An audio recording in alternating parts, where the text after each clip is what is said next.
When Christine walked out of Janelle's house, she tried to play it cool, stoic, composed, as if she was totally fine. But anyone paying attention could see it. And that look in her eyes, that wasn't indifference. That was heartbreak. And we've all seen that kind of hurt before. The kind that doesn't scream, it whispers. Subdued tears, unspoken sorrow. The kind that shatters you from the inside out. And Janelle? She wasn't deceiving anyone either. Her heart was shattering right there on television. But here's where it gets more profound. Of all the wives, Janelle may have been the only one who actually chose this way of life. Christine and Meri grew up in the culture of plural marriage. It was what they knew, what they were taught to anticipate. But Janelle wasn't born into it. She chose it. She looked at the life, weighed the commitment, and determined it was for her. That makes everything hurt more because she believed in the dream, in the concept of unity and sisterhood. And now, seeing it disintegrate, you can see that belief slowly erode too. Christine and Meri took the path that was given to them. Robyn, however, didn't merely become a part of the family. She wanted to be in charge. From the start, she had an agenda. And quite frankly, it shows. But let's return to that tearful moment. Janelle, who is known for being calm and practical, suddenly drops the walls. For an instant, she isn't the no-nonsense one. She's vulnerable. And the camera crew had to work to get that. You could see her resisting the tears, struggling to convey what Christine was to her. This wasn't just a fellow wife walking out. This was a soul connection being ripped in two. Christine was her partner in more ways than one. And now she's walking away. And the hardest hit part? It seemed like Janelle cried for Christine longer than she ever cried for Cody, which actually makes complete sense. And now let's discuss last week's episode. Because on first watch, I was too caught up being appalled by Cody discussing performing to actually absorb it. But second watch, the reality hit me like a train. Remember when Meri quietly admits that Cody no longer sees himself as married to her? And then Robyn, in that soft, overly dramatic whisper, says, "That's not true," as if she's the voice of reason. But then Cody cuts in, and what he says flips everything on its head. He is telling Robyn right there in front of us, "This was the commitment you made me vow when we were married. That if ever I wasn't in love with you, then I wouldn't remain in some pathetic situation with you." Bam. There we have it. Robyn knew that all along. She knew that Cody wasn't content in those other marriages he had before she and he married. And that sacred covenant, it was never about love. It was a calculated maneuver. Robyn doesn't want Cody to confess the truth, that the last 18 seasons have been more of an act than an actual partnership. But she's been in on it from the start. That deal gave her the go-ahead to start remaking the family. And now she can't deny it. And Cody? The nerve. Can you picture him courting Robyn, putting it all out there? Speaking of how polygamy had always been his dad's dream, not his. Speaking of how he just tried to do right by the women he wedded, and how doing it with Robyn is different somehow. Yeah, Cody. So different, except where you kept Meri in limbo for 8 years emotionally. Let's not forget the moderator as well. Seriously, how is she not asking the actual questions? How is nobody questioning Cody and Robyn about the money situation now that the 3 women who were keeping everything afloat are gone? Who's paying for their lifestyle now? And there's still so much more to untangle, particularly with Janelle, because her narrative isn't merely one of heartbreak, it's one of realization and deciding what comes next. Janelle invested all her hard-won cash on that huge homestead venture, and she walks away with a single thing of value in her name. It's infuriating beyond description. And meanwhile, we get served up the same old recycled hogwash. Robyn's crocodile tears, Cody's empty apologies, and no one actually accountable for the fiasco they've made. Fact is, Cody has treated his wives and children with utter disrespect, and it's time he takes responsibility. And here's the kicker. Even if Robyn didn't always realize what was going on behind the scenes, she's no stranger to polygamy. In such arrangements, It's not unusual for a wife to be simply edged out. Time, attention, affection, even money. All of which are denied when a wife is no longer in favor. Ring a bell? If anything, Robyn probably got used to this sort of dynamic way before she came into this family. Let's talk about how quickly she jumps in with her classic, "You're not in the right headspace" line. Only when it benefits her, of course. Honestly, I'd love to know what Cody was about to say before she cut him off, my guess. Another half-baked, self-serving excuse. That's kind of his thing, isn't it? He truly thinks land, the one paid for through several wives, belongs to him to give out as he wills. And don't even mention his backhanded slight against Meri, playing at her being owed less because she has only one child. That aside about her not sharing resources, enraging. Meri has been systematically pushed aside ever since Leon left. But let's not forget how much she was a part of the kids growing up. She was there, always present, always contributing. Nobody remembers that now. The relocation to Vegas? That was the start of the end for Meri. But perhaps that was the intention all along.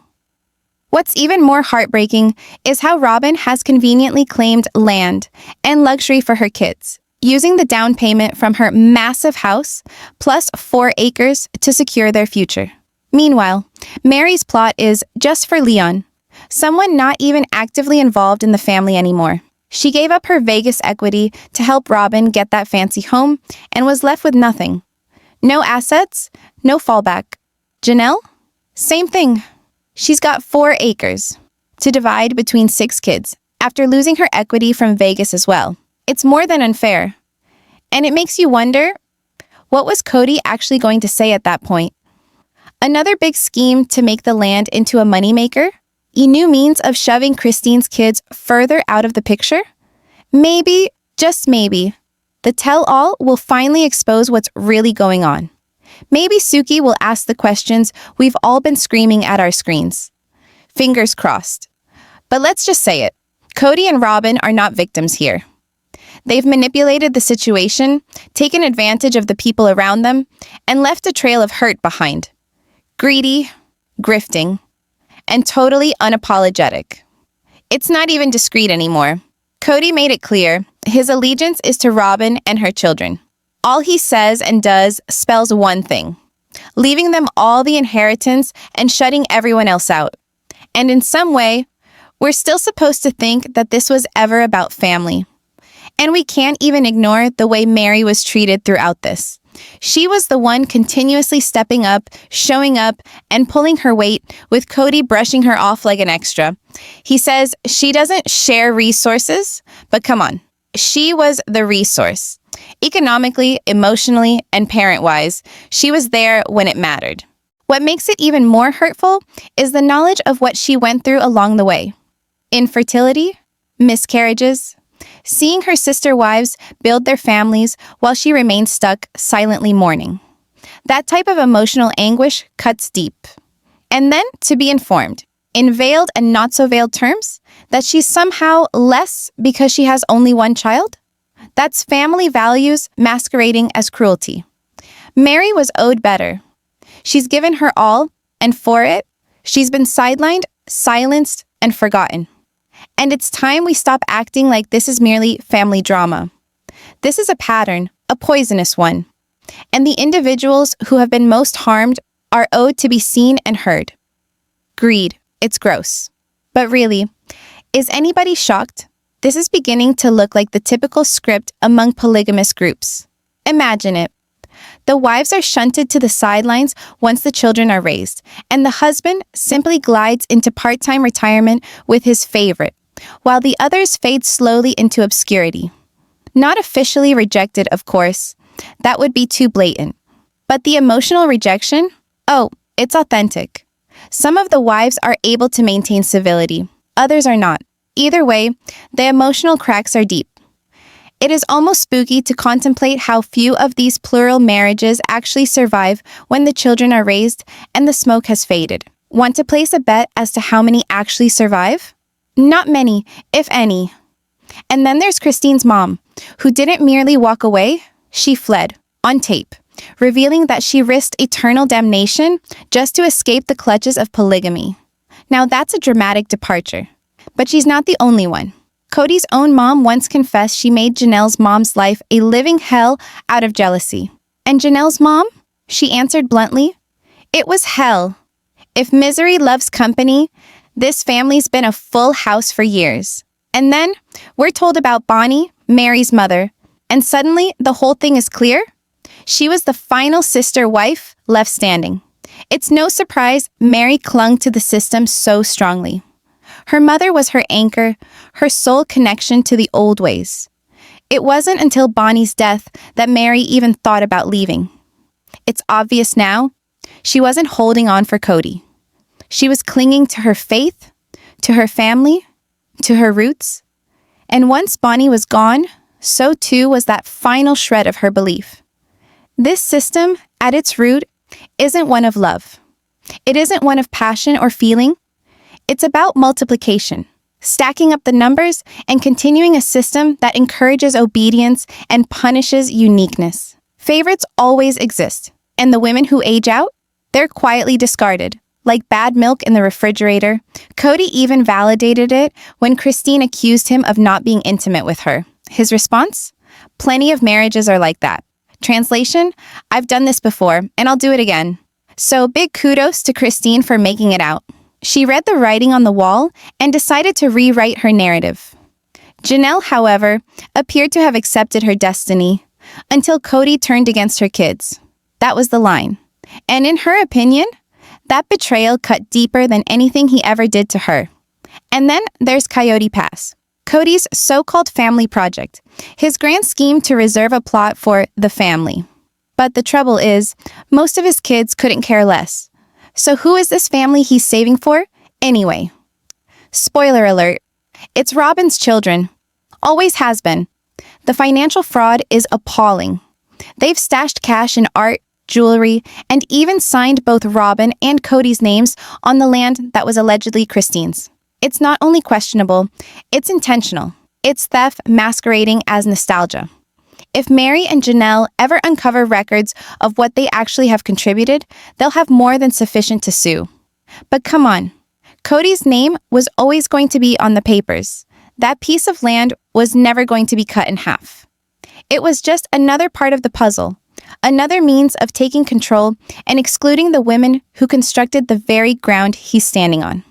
And if this ever winds up in court, good luck to the judge untangling that chaos. Seriously. Meri got it right when she glared the camera straight in the eye and explained, I understand exactly what he's saying. Because family now means Cody and Robyn. That's it. And she's correct.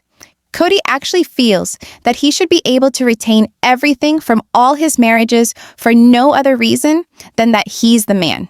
Because that's how it's supposed to be, per a set of beliefs he practices hardly at all anymore.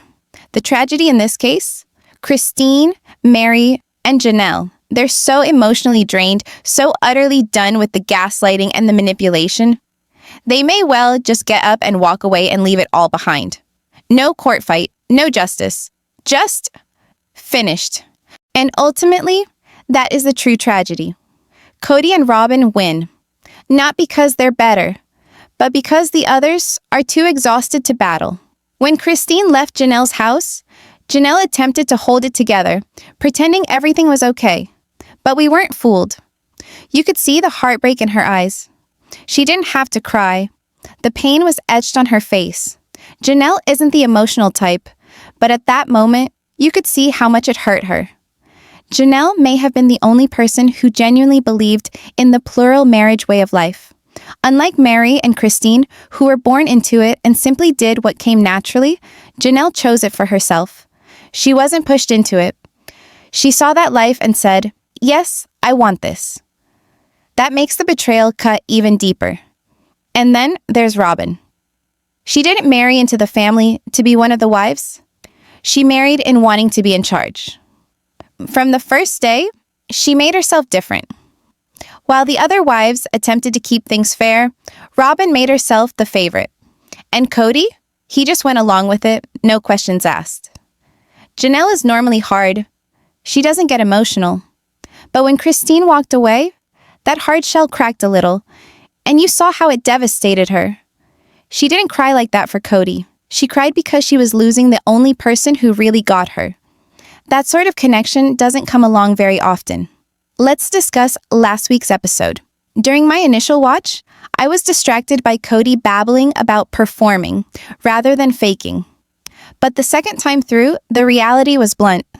When Meri asserted that Cody doesn't even feel married to her anymore, and Robyn interjected that soft, dramatic, "That's not true," it was clear she was trying to defend his reputation. Then Cody snapped and dropped a bombshell. He said Robyn made him promise that if he ever stopped loving her, he wouldn't stick around in a miserable marriage. That's not a normal conversation to have before marrying someone, unless Robyn already knew what kind of emotional mess Cody had with the other wives. She was fully aware of what she was stepping into. This so-called sacred agreement was her means of ensuring she'd never be reduced to the status of Meri, Christine, or Janelle. She didn't merely marry Cody. She cemented her place at the apex of the pyramid. Let's not forget what Janelle did invest in the family dream. That land, those houses, all of it.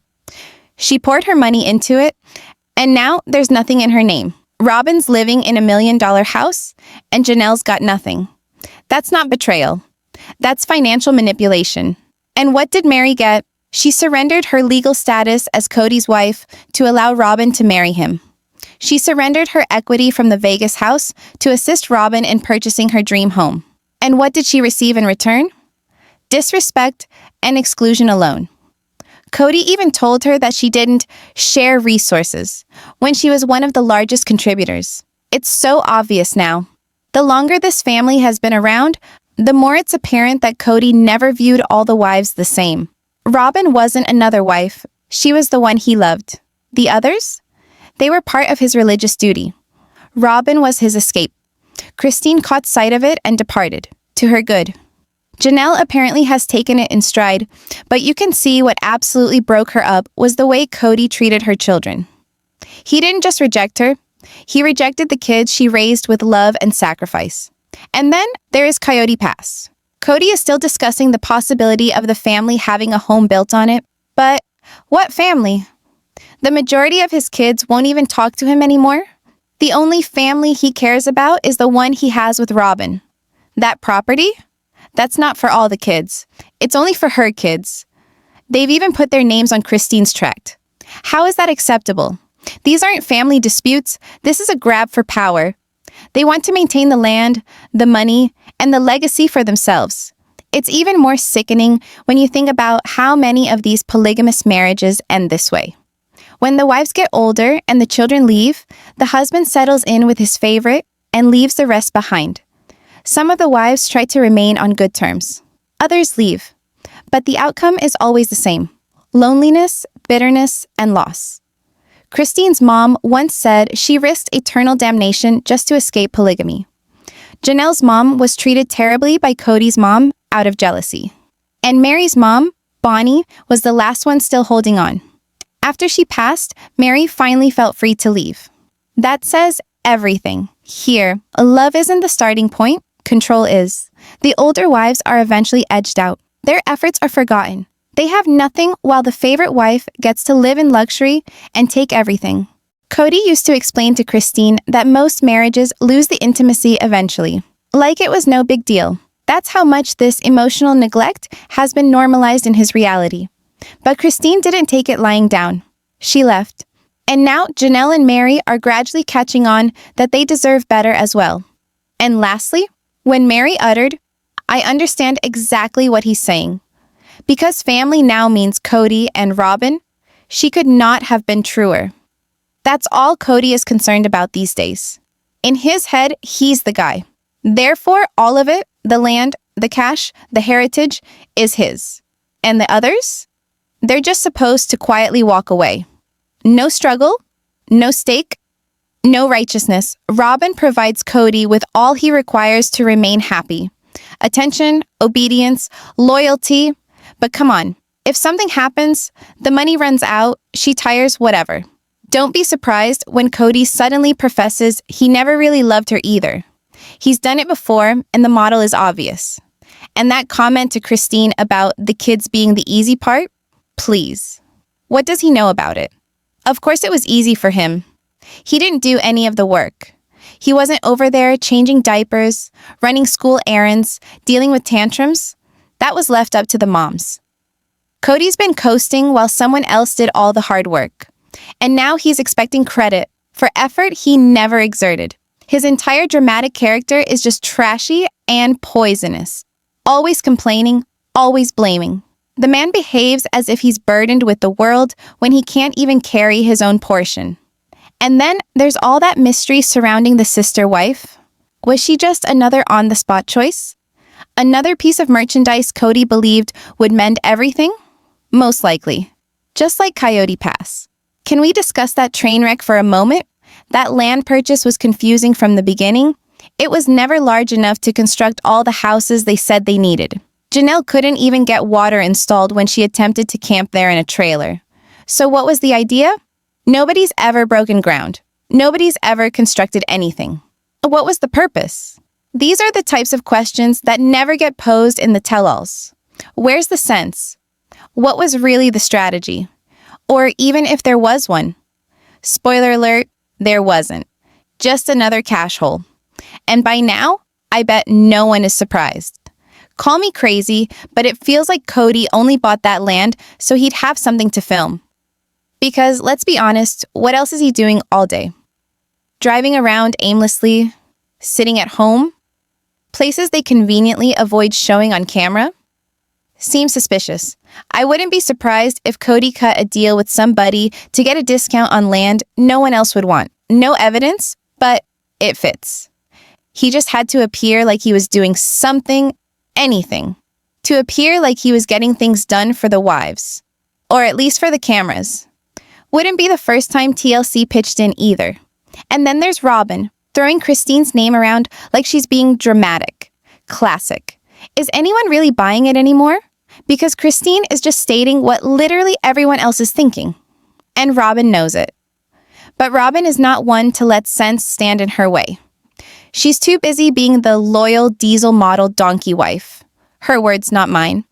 And likely spends more time stalking Christine on social media than cleaning up her own mess. Let's get real. Pot, meat kettle. Christine can be a bit dramatic at times, yes. But at least her reactions are genuine. They're emotional, melodramatic, sometimes even humorous, but authentic. Robyn's drama? That's the manipulative, staged, victim-playing variety. And it's become so predictable, it's practically laughable. How many times did we hear Robyn whisper, "I don't understand"? Make up your mind already. Now she's attempting to flip the script and play a victim as if Christine is the one driving her crazy. But all Christine's doing is responding, at last, to years of ostracism and passive aggressiveness. It's total BS. And it's painfully obvious that Cody and Robyn are working overtime this season to paint Christine as the villain. Nice try, but we're not buying it. Let me know what you're thinking in the comments. Are Cody and Robyn deceiving anyone anymore? Don't forget to like, subscribe, and hit that notification bell. Thanks for hanging out with me. Take care, and lots of love to you all.